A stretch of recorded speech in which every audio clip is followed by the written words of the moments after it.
a gente vai aqui, vamos receber essas mulheres que estão com um projeto muito bacana. A Maja e a Bárbara já estão aqui no meu sofá, rapaz. Eu vim pro SBT e ganhei um sofá, é muita bênção demais da conta. Onde tinha a Hebe, tinha o sofá, agora tem o sofá do Vina. Vocês estão bem, meninas? Sim, muito obrigada por receber a gente. Imagina, a gente agradece pelo trabalho que vocês fazem pela sociedade. E eu digo isso porque vocês vão justamente falar da inauguração, da abertura das portas de uma biblioteca comunitária, é isso? É isso mesmo, né? Nesse último final de semana, antes, boa tarde a todo mundo que acompanha aí pra gente, agradecer o convite, Imagina, né? a gente que agradece. E nesse último final de semana a gente inaugurou a Biblioteca Comunitária Carolina Maria de Jesus no Ponto de Cultura Quilomba Baiomi, no Campo dos Alemães, aqui em São José. Pode ter gente pensando assim, nossa, mas livros ainda, pois é, tão necessários, tão importantes para a construção de repertório, naturalmente construindo pensamento crítico e que tudo isso tem acesso, né, ou dá acesso à biblioteca. Bárbara, por que exatamente esse ponto escolhido? Dentro desse projeto, ele faz parte, né, a biblioteca, do projeto de incentivo à leitura, ações socioeducativas, lendo histórias e narrando vivências. E ele é um projeto fomentado, né, dentro desse edital pela Fundação Cultural. E esse foi um espaço que a gente foi selecionado a partir dessa escolha. Então, o Ponto de Quilombo, né, é um espaço que o Ponto de Cultura Quilomba Baiomi, ele já vem fortalecendo, né, esses ambientes.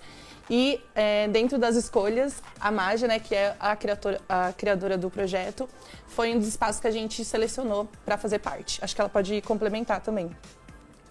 Na verdade, esse projeto ele nasce de uma primeira ação em conjunto, que foi a publicação da minha primeira obra literária, Monólogo Interpessoal Sem Título.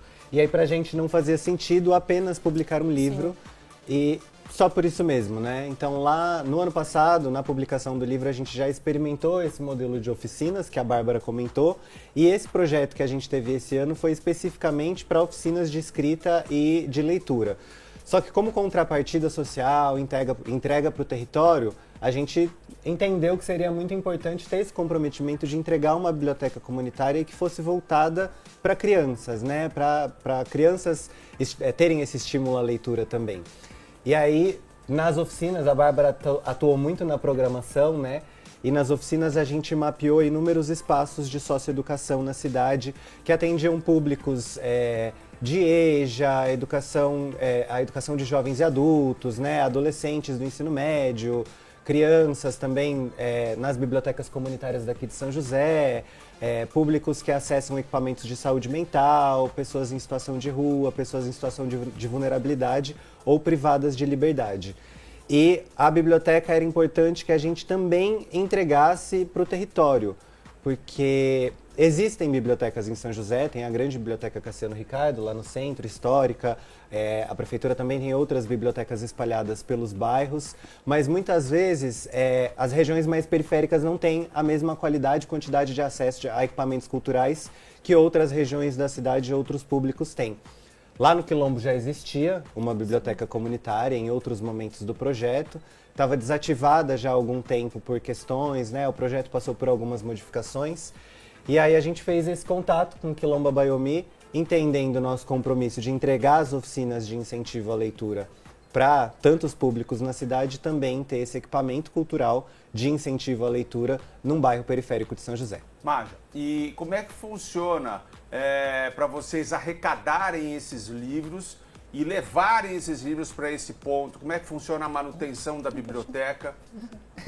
Foi uma pergunta de segredo? Não, só para talvez passar um pouco aqui o jogo para Bárbara, mas nessa biblioteca em específico já tinha um grande acervo. Tá.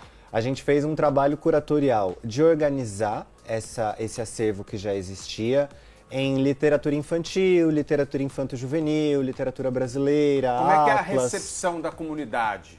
O que você percebe nas crianças? Porque, olha, a internet, ela é muito mal vista. Se a gente pegar as críticas pelo viés das pessoas usarem a internet só para rede social, blá, blá, blá.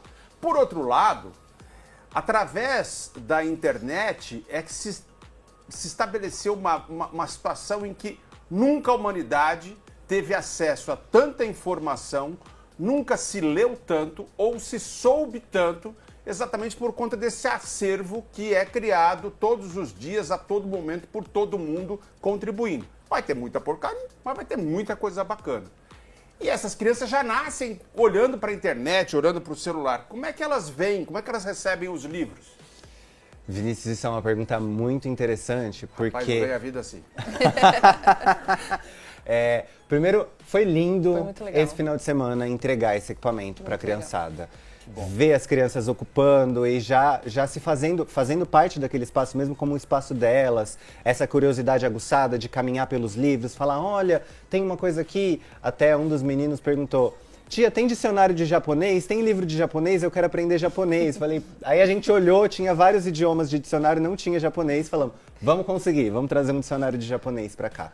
E tem uma coisa muito interessante nessa relação do acesso à informação pelas telas e no manuseio do livro, né, nesse aconchego do livro, porque as redes sociais principalmente e a própria estrutura de um celular e isso que a gente acessa, elas são configuradas para a gente ter um estímulo rápido de dopamina, né?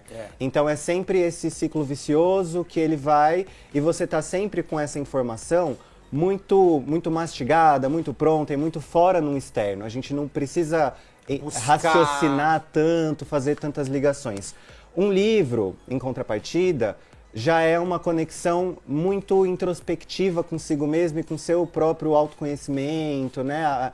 É uma relação muito interior, muito interiorizada, né? E um livro é capaz de abrir mundos e portas de imaginação aí que é uma relação muito diferente ali, né? Tudo que já vem pronto nas telas e nessa informação mais rápida, um livro a gente cria todo um cenário. Tantos livros que viraram filmes e a gente assiste o filme e vê toda aquela direção de arte pronta, aquela cenografia pronta. Mas quando você lê o livro, você está criando isso na sua cabeça. E você sabe que é incrível como as pessoas não se dão conta de que sempre que leem o livro falam assim, o livro é muito melhor. Na verdade, a sua imaginação é muito melhor, né?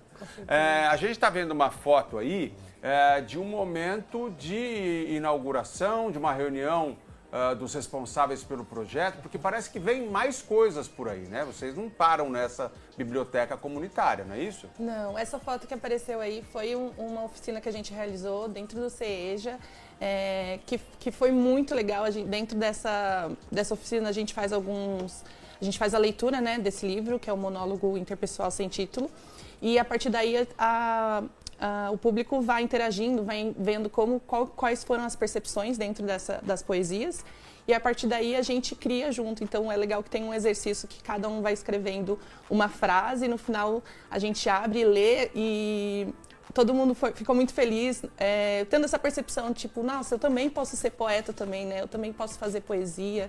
Então foi muito legal, principalmente no CEJA, ver pessoas que não têm, que já estão ali justamente porque querem estudar, sabe? Então fazer essa movimentação, tá ali, ser recebida desse jeito por eles também foi incrível, foi muito massa. Esse processo, ele é só um ponto de início, né, Vinícius? Você comentou desses Sobre novos futuro. Projetos, futuros. A partir dessa experiência de produção com as oficinas Lendo História, Narrando Vivências, a gente fundou a Zarabatana, que é uma agência de impacto social voltada para a construção de cidadania e democratização de acesso à cultura. E essa biblioteca comunitária foi a primeira biblioteca comunitária que a gente entrega aqui em São José. A Zarabatana já está em processo de captação de recursos para mais uma biblioteca comunitária aqui também em São José dos Campos. Não vou falar muito ainda, porque, né, vamos primeiro conquistar para depois a gente, de fato, colocar aí no mundo. E estamos desenvolvendo a ampliação desse processo de revitalização de bibliotecas comunitárias para todo o território do Vale do Paraíba, para atuar em tantas outras cidades e em tantas outras regiões. E a gente deseja toda a sorte do mundo e todo o sucesso para esse trabalho de vocês, que é tão necessário. Parabéns, meninas. Muito obrigado, viu, por terem vindo aqui partilhar esse passo tão importante, que as pessoas também se solidarizem, que doem livros, né? Que as crianças tenham acesso aos livros. Você falou agora dessas frases, eu fiquei me lembrando da minha aula sobre dadaísmo, né? Da poesia dadaísta, lá do modernismo, da semana de 22, que os caras juntavam as palavras no saquinho e que tirasse valia a escrita. Enfim, são tantas coisas necessárias que que a gente retoma, que a gente descobre, que a gente explora. Parabéns, meninas. Muito obrigado, viu? Obrigada, Sucesso você. para vocês. Deixa eu ver quem nos escreveu, quem nos envia mensagem. Priscila. Perfeito. Oi, que projeto lindo. Tenho livros aqui na minha casa para doar. Pena que eu não moro em... Onde está escrito? Lorena? Lorena. Ela mora em Lorena, é isso? Mas depois você entra em contato aqui com as meninas para saber se dá para fazer uma doação, se elas vão buscar, se vocês trazem. Um jeito sempre dá. O que interessa é ter boa vontade. Oi, Fabiano Diniz. Boa tarde, Vinícius. Seria uma boa se as escolas tivessem uma matéria que fosse obrigatório o aluno ler um livro para tirar as crianças da frente da tela. Até tem, viu, Fabiano? Mas é que elas correm para ver o resumo. Já já a gente volta com mais. Chega mais, valeu.